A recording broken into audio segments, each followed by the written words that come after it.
Les invito a abrir sus Biblias en el libro de Éxodo capítulo 20. El libro de Éxodo capítulo 20. El versículo 13. Y después el libro de Mateo capítulo 5. Versículos 21 al 24. Estamos en una serie en los 10 mandamientos. Le llamamos a esta serie los 10 mandamientos de Jesús. Cómo Jesucristo ha transformado estos mandamientos. Y estamos en el mensaje número 7. En el mensaje número 7 se llama una cultura de vida. Éxodo capítulo 20, el versículo 13. Esta es la palabra de Dios. No mates. Evangelio de Mateo capítulo 5 versículos 21 al 24. Ustedes han oído que se dijo a sus antepasados: no mates. Jesucristo está citando Éxodo 20:13. Y todo el que mate quedará sujeto al juicio del tribunal. Pero yo les digo que todo el que se enoje con su hermano quedará sujeto al juicio del tribunal. Es más, cualquiera que insulte a su hermano quedará sujeto al juicio del consejo, y cualquiera que lo maldiga quedará sujeto al fuego del infierno. Por lo tanto, si estás presentando tu ofrenda en el altar y allí recuerdas que tu hermano tiene algo contra ti, deja tu ofrenda allí delante del altar, ve primero y reconcíliate con tu hermano, luego vuelve y presenta tu ofrenda. Oremos. Padre, abre nuestros ojos para ver las maravillas que hay en tu palabra y que tu Espíritu Santo nos guíe a la verdad de tu evangelio, la que podamos creer para poder ser transformados. En el nombre de Jesús te pedimos todo esto. Amén. Vivimos en una cultura de muerte. Vivimos en una cultura de muerte. Supongo que supiste lo que pasó con las personas en Zacatecas, estos 7 jóvenes. Supongo que te acuerdas de lo que pasó aproximadamente hace, no sé, un mes y medio con los desaparecidos en Jalisco, otros jóvenes. El día miércoles fue la marcha mundial a favor del asesinato seguro de niños, de bebés. Una marcha para que se asesine, aborto, ¿sí?, de manera segura a bebés. Hace 16 años en la Ciudad de México se legalizó el aborto. Y las cifras después de 16 años, las cifras oficiales son más de 263,000 bebés que han sido asesinados. Hemos vivido 5 años del sexenio de Andrés López Obrador, y las muertes en su sexenio ya superaron a las de Calderón, ya superaron a las de Peña Nieto, aproximadamente 150,000 muertos.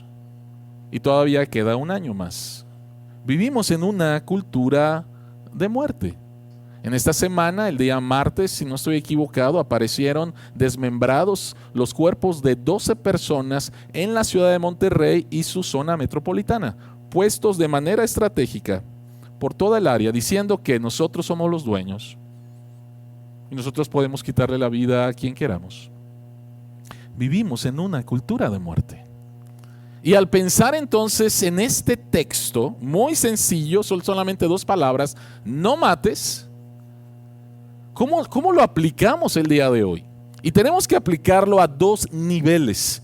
Y el primer nivel es en un nivel cultural, del cual acabo de mencionar varias cosas. Acabo de mencionar el número de homicidios, feminicidios, el número de gente que ha sido desaparecida, que es impresionante, el número de abortos. Cuando hablamos a nivel cultural, es muy fácil aplicar este mandamiento: no mates. Es muy fácil de hacerlo. Posiblemente lo que no es tan fácil hacerlo es aplicarlo a nivel personal, porque al mencionar esto, inmediatamente puede venir a tu mente, esto no tiene que ver absolutamente nada conmigo, porque yo no he matado a nadie, por lo tanto, listo, esto no tiene nada que ver conmigo. Lo estás aplicando a nivel cultural, pero necesitamos aplicar este texto a nivel personal, al nivel de nuestro corazón, al nivel de nuestra vida y darnos cuenta de lo relevante que es este texto, este mandamiento para el día de hoy. Ahora, me gustaría decirlo de una manera muy, muy rápida.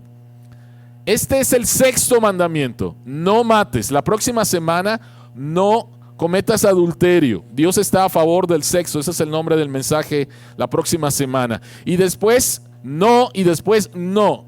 Y cada vez que nosotros escuchamos la palabra no, inmediatamente surge una rebeldía. ¿Por qué no? ¿Por qué me estás negando a hacer algo? Y déjame explicártelo de una manera muy rápida y espero que consideres esto. Los mandamientos de Dios son para darte vida y para que experimentes libertad, no para restringirla. Es para que puedas experimentar la libertad. Es como si compraras, ¿en qué número estamos? ¿iPhone 15 vamos? Y que cuesta quién sabe cuánto dinero, ¿verdad? Por ahí me dijeron, ¿sí? Entonces, imagínate que tienes un iPhone 15 y lees las instrucciones del diseñador y dice que no lo metas al agua. Y tú dices, ¿por qué no? ¿Por qué Apple me quiere cortar mi libertad? Porque yo quiero meterme con mi celular iPhone 15 al mar, a la piscina, a la alberca. ¿Qué es lo que va a pasar? En lugar de experimentar libertad, lo que vas a experimentar es que se va a echar a perder el teléfono, ¿sí?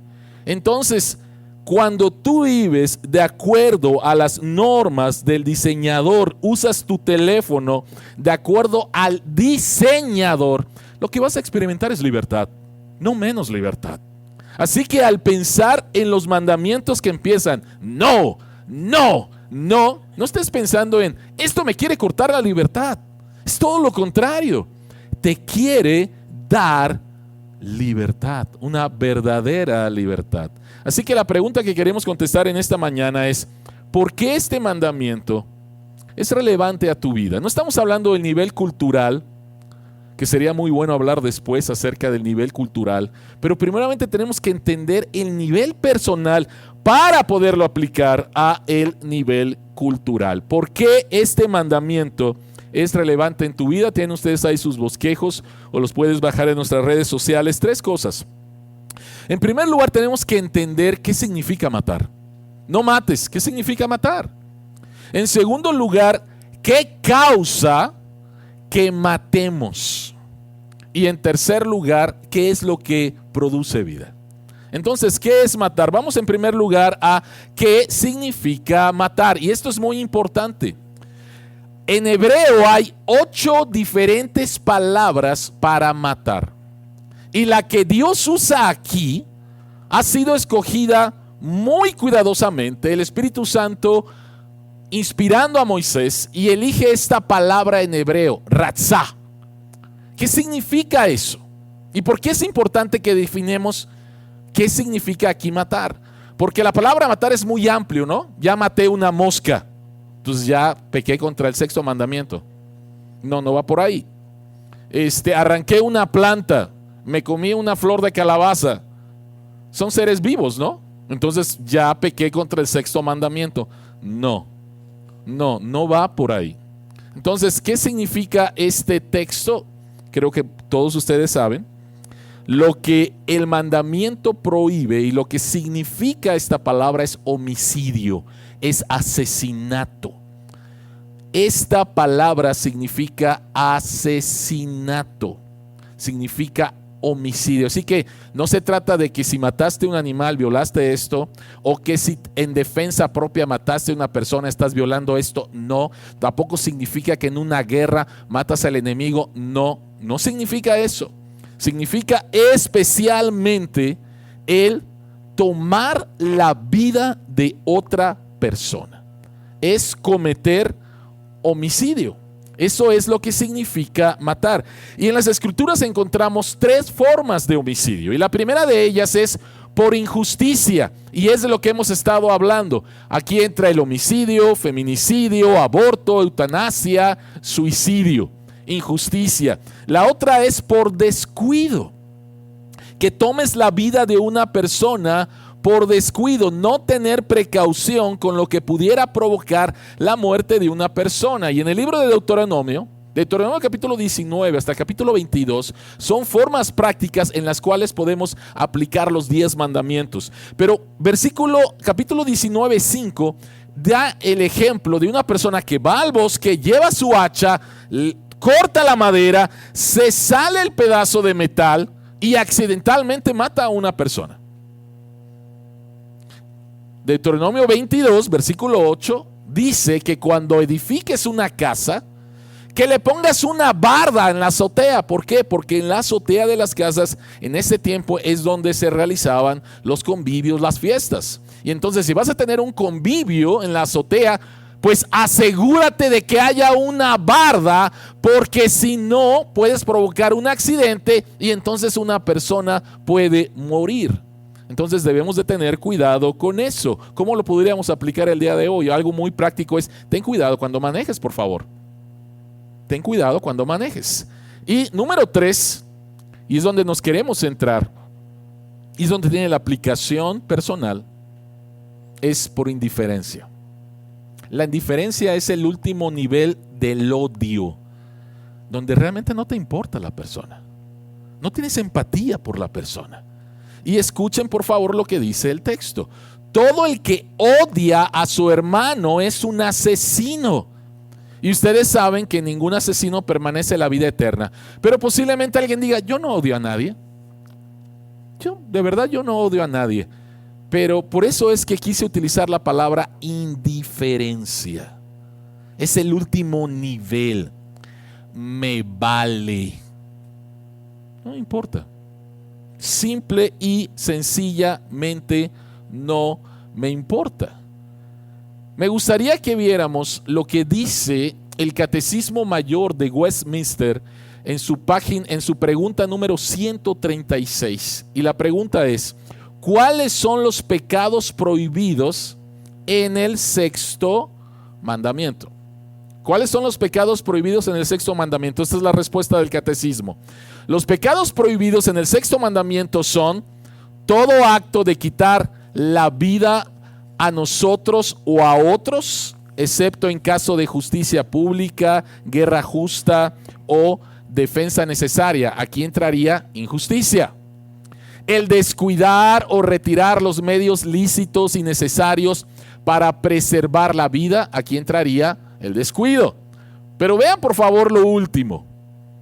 Ira pecaminosa, odio, envidia, deseo de venganza, todas las pasiones excesivas, afanes turbadores, uso inmoderado de la comida. Interesante. Bebida, trabajo y distracciones, palabras provocantes, oprimir, pelear, golpear, herir y cualquier cosa que tienda a la destrucción de la vida de alguien. O sea, wow. O sea, esto es mucho más amplio que simplemente quitarle la vida física a una persona. O sea, el quebrar este mandamiento es más que simplemente tomar la vida física de una persona. Déjenme ejemplificarlo de esta manera. Hay una persona que va con un consejero bíblico y le explica todo el abuso verbal que ha sufrido desde su infancia. O una mujer va con un consejero bíblico, con el pastor, y habla acerca de lo difícil que es escuchar las palabras de su esposo. Y en sus palabras dice lo siguiente: me está quitando la vida. No se la está quitando físicamente, pero siente como que le está quitando la vida. A eso me refiero. A esto tenemos que pensar hablando acerca del nivel personal. ¿Cómo podemos quitarle la vida emocional a una persona, espiritual a una persona. Y en el caso extremo estamos hablando de quitarle la vida física a una persona, ¿no? O otra manera de hacerlo es cuando, y las redes sociales son buenísimas para esto, es robarle la vida a una persona a través de agarrar su reputación y su nombre y enlodarlo completamente. Enlodarlo completamente.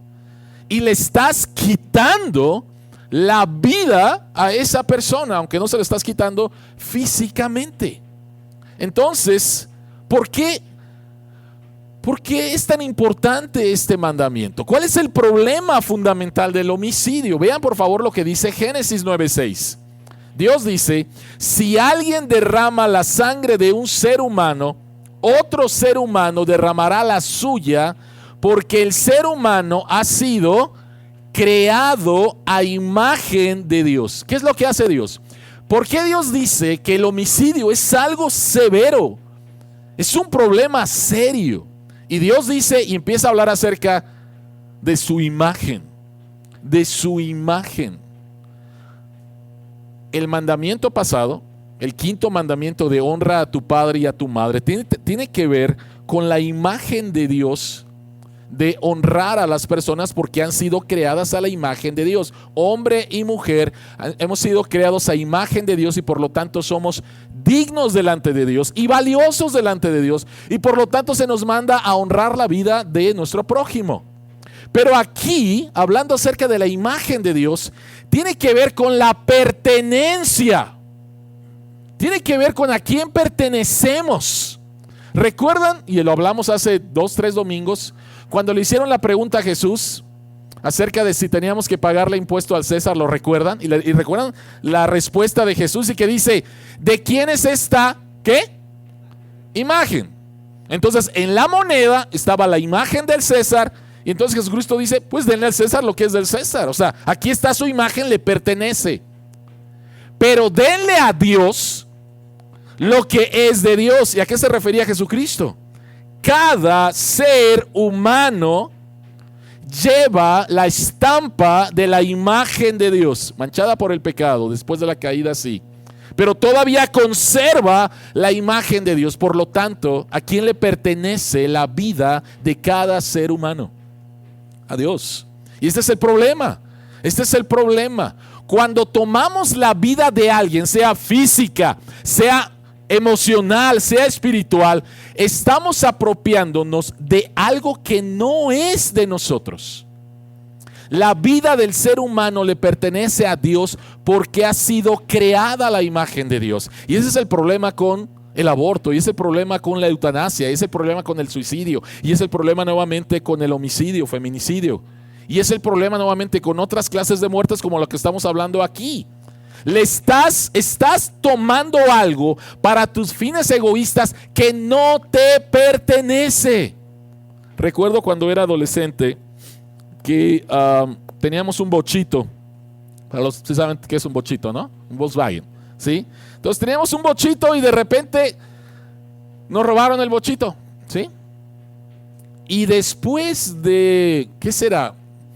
Yo creo que después pasaron como unos 2 años. Le hablaron a mi mamá para decirle: encontramos su bochito. Y mi mamá fue a verlo y estaba recién lavado, rines nuevos. No, claro que no. O sea, es un desastre, ¿sí? El coche estaba hecho un desastre. ¿Por qué? Porque una persona tomó lo que no era suyo, lo usó para sus fines egoístas, y lo que regresa es basura. Y eso es lo que hacemos cuando tomamos la vida de una persona. No nos pertenece, ni nosotros nos pertenecemos a nosotros mismos, pero es lo que hacemos cuando tomamos la vida, robamos la vida física, emocional, espiritual de una persona, y lo que regresamos es basura, porque no nos importa, no era nuestro. Si no es mío, no me importa. Esto es lo que la Biblia enseña de lo que significa matar, homicidio, y no se trata simplemente de algo físico. El sexto mandamiento preserva la santidad de la vida humana. Todo ser humano ha sido creado a la imagen de Dios. Y el sexto mandamiento preserva la soberanía de Dios sobre la vida y la muerte. Tú no eres dueño de tu propia vida. Tú no decidiste nacer. Algunos deciden cuándo morir hay situaciones muy difíciles, pero aún así, la única persona que tiene el derecho de dar vida y quitar vida es Dios, por el simple hecho de que Él es Dios. Él es el único. Nosotros somos criaturas. Entonces, ¿qué enseña la Biblia? ¿A qué se refiere con la palabra matar?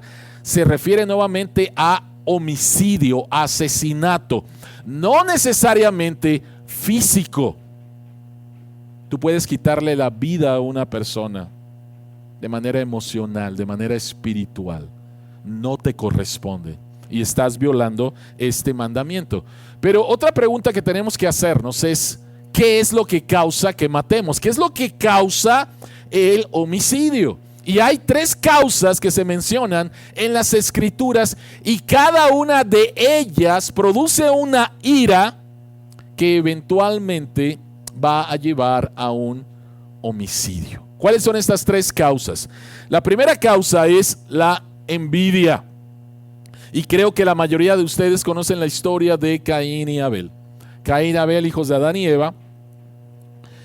Génesis 3 tenemos la caída. Pero en Génesis 4, el siguiente capítulo, tenemos el primer homicidio. Y conoces la historia. Son 2 hermanos. Caín tenía animales y Abel cultivaba la tierra, y se presentaron delante de Dios, y Dios no aceptó la ofrenda de Caín. ¿Por qué? ¿Porque le caía gordo? No. Hebreos capítulo 11 se nos dice que la ofrenda de Abel fue aceptada porque fue presentada con fe. La ofrenda de Caín no, simplemente lo tengo que hacer. Tengo que venir el domingo. Listo, ¿sí? Pero no me importa, no quiero estar aquí, simplemente estoy cubriendo un requisito. Y fue rechazada. Y la ofrenda de Abel fue aceptada. Y Caín empieza a tener envidia y enojo. ¿Cómo él puede ser aceptado por Dios y yo no? Y su enojo lo lleva a cometer el primer homicidio en la historia de la humanidad. El corazón de la envidia es: quiero lo que esa persona tiene, y si no lo puedo tener, se lo voy a quitar. Quiero lo que esa persona tiene, y si no lo puedo tener, se lo voy a quitar. El ejemplo más claro son los niños, ¿no? Y un niño chiquito que quiere un juguete y lo tiene su hermanito, su primito, qué sé yo, es bien fácil, o sea, es impresionante, ¿no? En las ganas de quitárselo, porque lo quiere. Pero ¿qué con respecto a nosotros? ¿Qué con respecto a nosotros? ¿Cómo se ve esto en la vida real? Y nuevamente es muy fácil. Estás en tu trabajo, estás aplicando para una promoción o subir, y de repente otra persona lo obtiene y te molesta y empiezas a sentir envidia. Y lo que puedes hacer, porque te sientes de esa manera, es empezar a decir chismes con respecto a esta persona, calumniar contra esta persona, ¿no? De seguro se acostó con el jefe, de seguro se acostó con la jefa, ¿sí? De seguro. Y empiezas a calumniar a esta persona. Quieres tener la familia ideal y no la tienes. Y déjenme decirles que nadie tiene la familia ideal. Pero ves a una familia que por fuera se ve muy bonita, ¿no? Y se ven muy contentos. Y hay enojo en tu corazón porque no tienes lo que esta persona tiene. Y vas a hacer algo para, si no la tengo, por lo menos le voy a quitar el gozo, la sonrisa a esa persona, ¿sí? Y empiezas a hablar mal. ¿Sí? O has tratado de perder peso y de repente otra persona, así en 3 patadas, pierde peso, y tú dices: nada, de seguro tiene desórdenes alimenticios, ¿no? Empezamos a hablar porque estamos enojados, porque tenemos envidia. Y es bien interesante lo que dice este texto. Vean Levítico 19:16.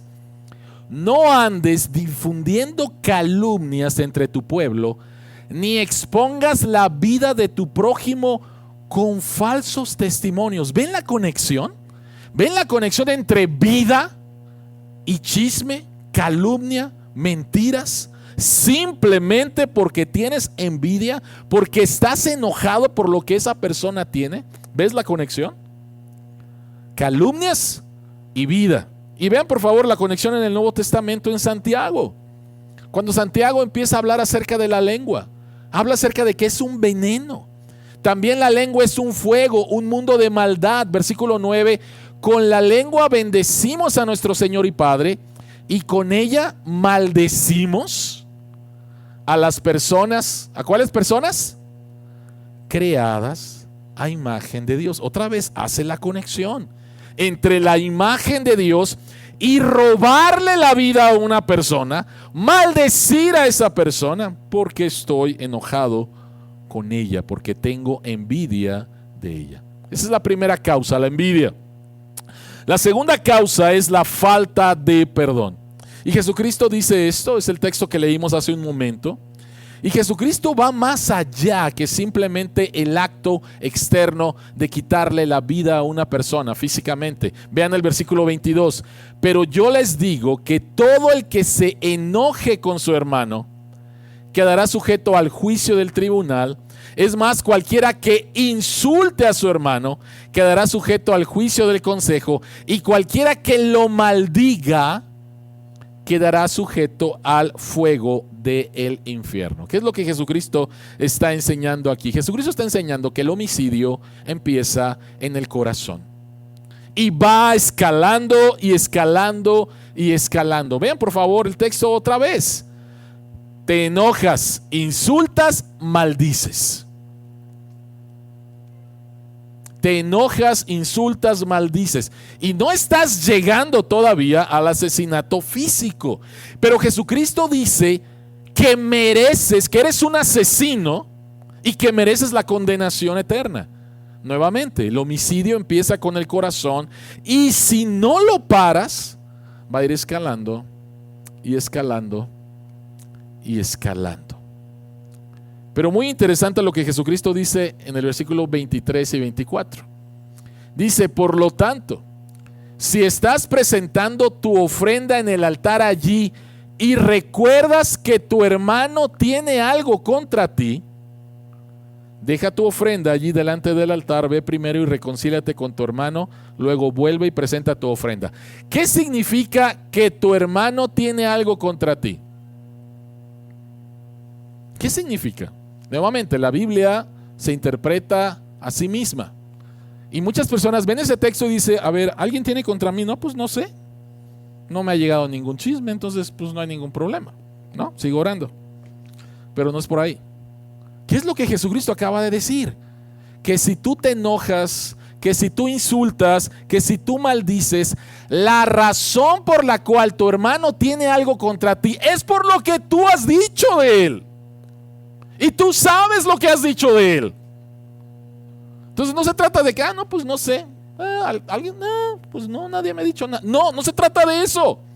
Se trata de que tú sabes que tú has dicho algo contra esta persona. Y Jesucristo dice, para tu adoración.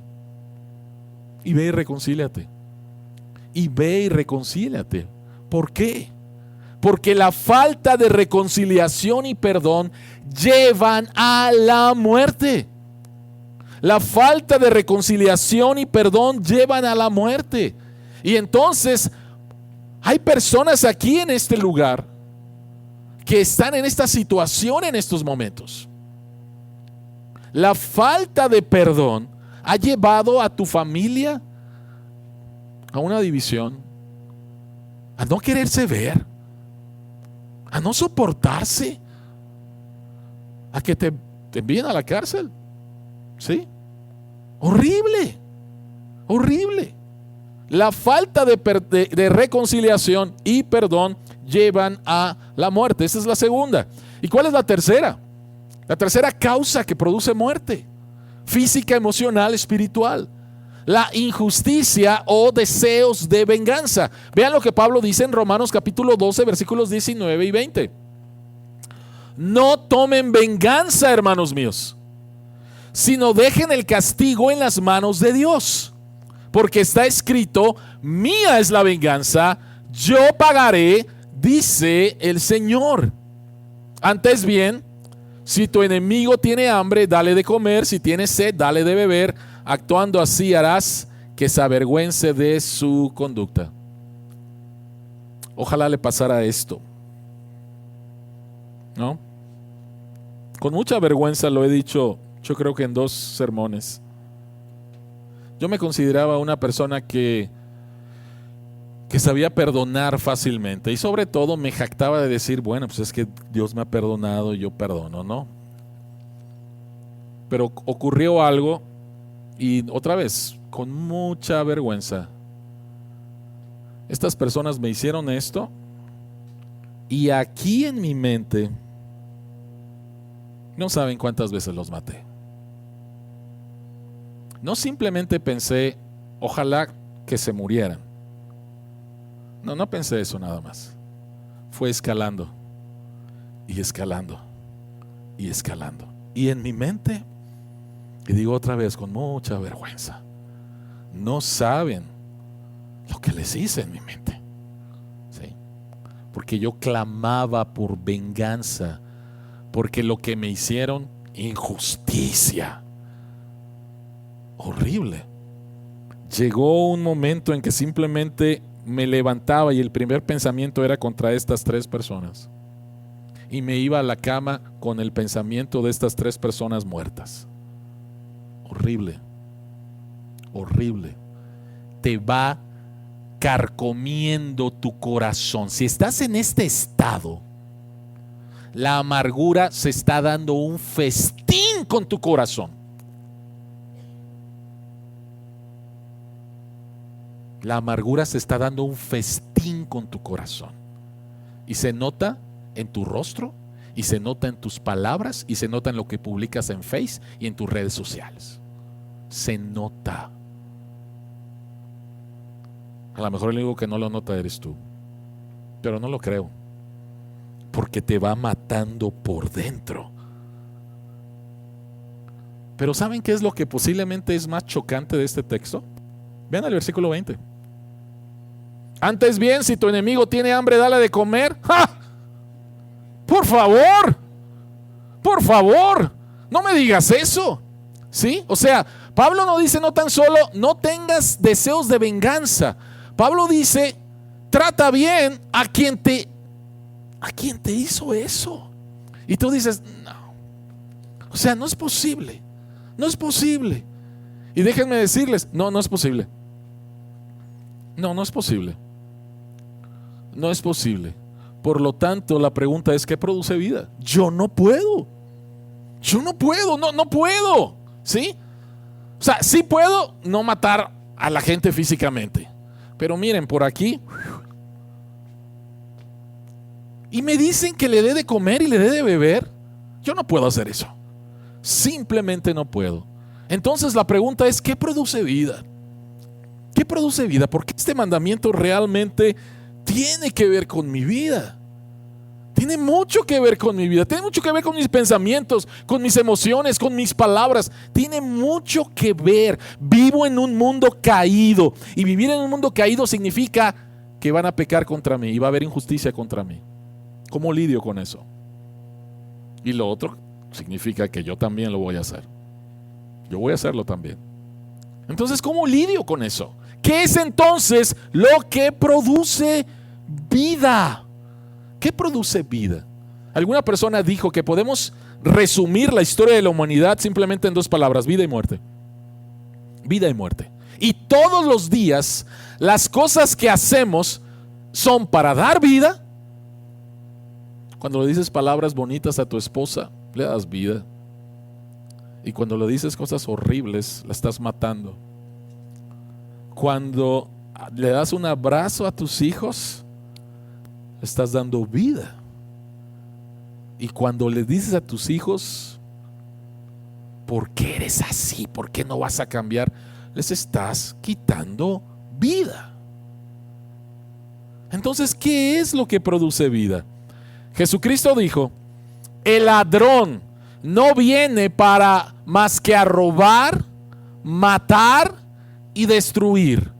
Yo he venido para que tengan vida y para que la tengan en abundancia. ¿Qué es lo que produce vida?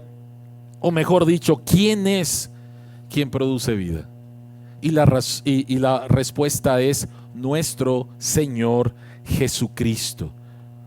Juan dice: en Él estaba la vida y la vida era la luz de la humanidad. En otras palabras, es Cristo en sí mismo es vida, y en nuestra relación con Él, Dios, Jesucristo, no nos da un producto que se llama vida eterna. No.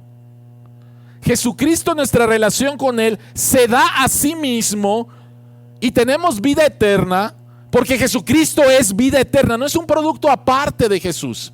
Jesucristo es vida. Y entonces, la única forma en la cual podemos producir vida en lugar de muerte es teniendo una relación dinámica con Jesucristo. Y cuando hablo acerca de relación dinámica, no es algo metafísico, no. Estamos hablando de una relación con una persona que es verdaderamente la vida. Y al estar con esta persona, entonces mi vida es transformada. ¿Cómo lo vemos? ¿Cómo lo podemos ver? Hablemos de las tres causas que ahorita acabamos de hablar acerca de la muerte: la envidia, la falta de perdón y la injusticia o deseos de venganza. ¿Cómo entonces Cristo cambia esto? Hablemos de la envidia. Deseo esto, y si no lo tengo, te lo voy a quitar, ¿no? Entonces estamos deseando algo de la creación que creemos que nos va a satisfacer nuestras necesidades. Y me gusta mucho la cita de Jim Carrey. ¿Saben quién es Jim Carrey? El actor. Y hay una cita de él genial, donde dice: ¿cómo me gustaría que la gente llegara a ser famosa y tener todo el dinero del mundo y ser reconocido, para que se dé cuenta que no es suficiente, que no va para ahí, que no es el camino? Y la respuesta de muchos: pues qué padre, porque tú llegaste ahí, ¿verdad? Pero a lo mejor yo descubro otra cosa, ¿no?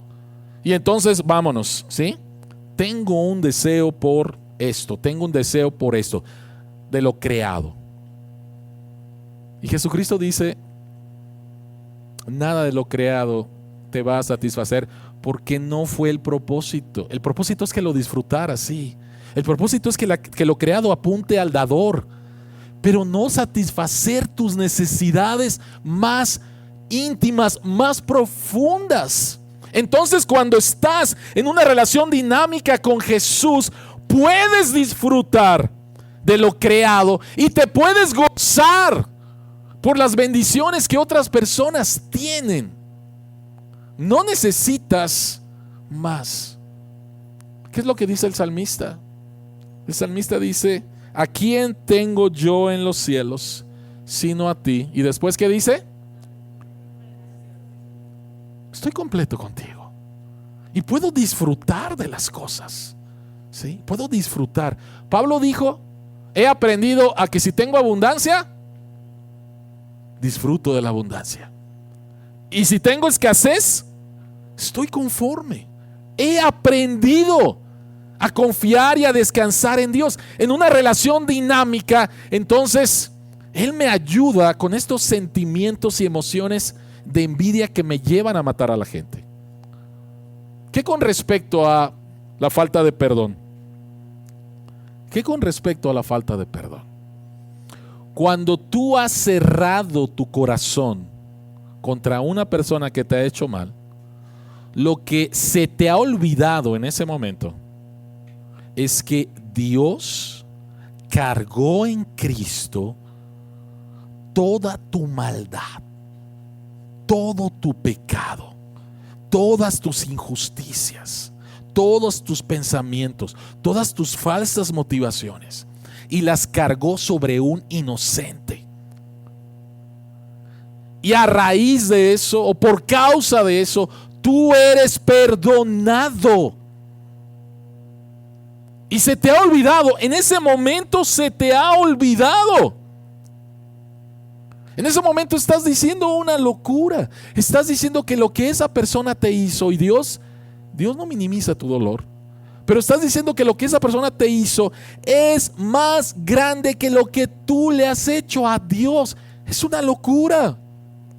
Y entonces, en una relación dinámica con Jesús, donde constantemente te alegras que Dios no te haya condenado a ti, sino que condenó a Jesús, en una relación dinámica donde pecas contra Dios y después vas con Dios y le dices: gracias que este pecado ha sido cargado sobre Cristo, y te puedes arrepentir verdaderamente, entonces tu corazón va a ser más rápido para perdonar, porque fuiste perdonado. Efesios 4:32: de la manera en que Dios les perdonó, así perdónense unos a otros. De la manera. Tú no pagaste, tú no hiciste nada, fue gratuito. A Dios le costó todo, a Jesucristo le costó su vida, pero de esa manera fuiste perdonado. Cuando vivimos en una relación dinámica con Jesús, en lugar de andarle buscando la paja al ojo de mi hermano, lo que primero veo es la viga que hay en mi ojo. Y por lo tanto es más fácil perdonar, porque si Dios me perdonó esto, ¿cómo yo no puedo perdonarle esto a la persona? Así Dios cambia en una relación dinámica esta emoción, deseo de no perdonar, y entonces hay restauración. No sé cuánto tiempo viví con esos pensamientos homicidas. No sé cuántas veces los maté. Pero lo que sí puedo decirte es que estaba harto. Estaba harto. Estaba cansado de sentir eso. Y le dije: Señor, no puedo. O sea, no quiero vivir así. No quiero vivir despertándome, y no quiero vivir durmiéndome pensando en estas personas. Y perdóname, porque a la primera persona que he ofendido es a ti, y me he olvidado de mis propios pecados, de lo que tú perdonaste en la cruz. Señor, perdóname. Y de esa manera, y solamente de esa manera, fue que Dios me libró de eso. Y después Dios puso otra prueba, que es: reconcíliate. Y yo le dije: no, Señor, pues ya los perdoné, no, ya, tranquilo. Reconcíliate. Y no tienen idea del miedo que tenía cuando hablé con la primera persona, porque él decía: Señor, no quiero otra vez esto. Fue horrible experimentar esto, y fue horrible ver el potencial de odio que hay en mi corazón. No quiero más esto, Señor, ayúdame, te necesito. Tengo que recordar: Jesucristo pagó todos mis pecados, esto no se puede comparar. Y le doy las gracias a Dios que pude sentarme con esta persona y decirle cómo me sentía, y empezar un proceso de reconciliación. No salimos como cuates, no salimos así agarrados de la mano, no salí así, pero salimos bien. Y sobre todo no salí matándolo en mi mente. De esa manera Dios tuvo misericordia de mí. Hablemos entonces de lo último: envidia, falta de perdón. Cómo en una relación dinámica somos transformados del deseo de vengarnos. ¿Cómo? ¿Qué es lo que dice el texto? El texto dice: mía es la venganza, yo pagaré.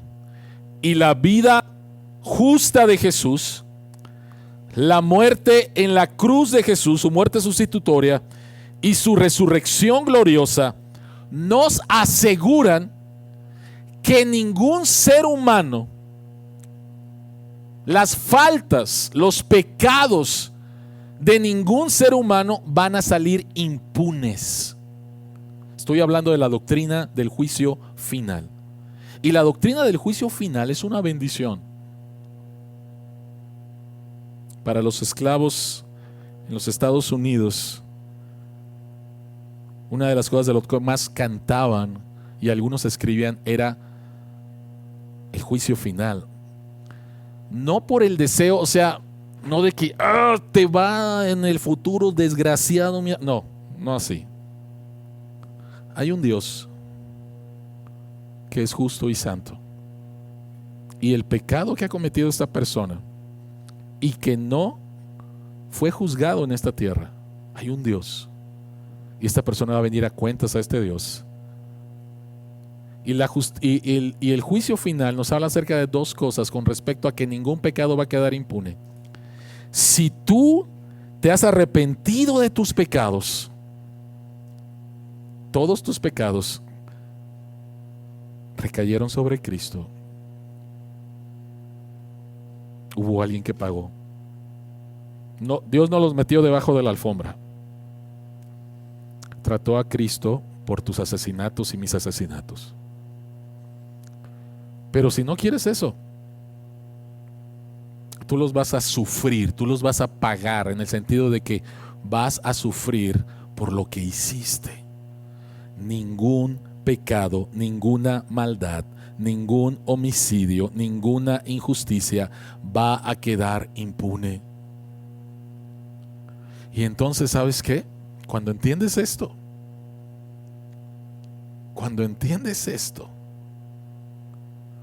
puedes ser libre entonces para darle de beber y de comer a esa persona, con el fin de que esta persona se pueda arrepentir y pueda confiar en Jesucristo. Hace algún tiempo compartí, creo que es la segunda vez que voy a compartir esta historia. Sudáfrica, toda la cuestión racial, y después de que es abolido toda esta situación, llega Nelson Mandela a la presidencia. Hubo juicios por todo el país de reconciliación. Y hay una historia de una mujer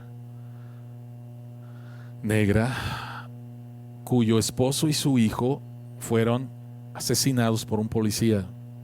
Y entonces en la corte traen esto y el juez le dice a la mujer: ¿qué es lo que quieres hacer con este hombre? Y la mujer dijo: quiero saber dónde están los restos de mi esposo, porque me gustaría darles un entierro correcto. Y quiero que este hombre me visite porque me quedé sin hijos y quiero amarlo como un hijo. ¿Saben lo que pasó con ese policía? Se cayó. No podía entender. Se desmayó. Y la historia dice que la gente empezó a cantar Sublime Gracia. Esa es la historia. No sé si la creas o no, pero esa es la historia. Este hombre cayó. No podía creer que esta mujer, a la cual le había arrebatado la vida de su esposo y de su hijo, le pudiera perdonar. Pero eso es lo que pasa cuando tienes una relación dinámica con aquel que dio su vida para que tú tengas vida, y para que entonces en una relación dinámica con el dador de la vida tú puedas tener una relación dinámica horizontal con tu prójimo y también dar vida. Oremos.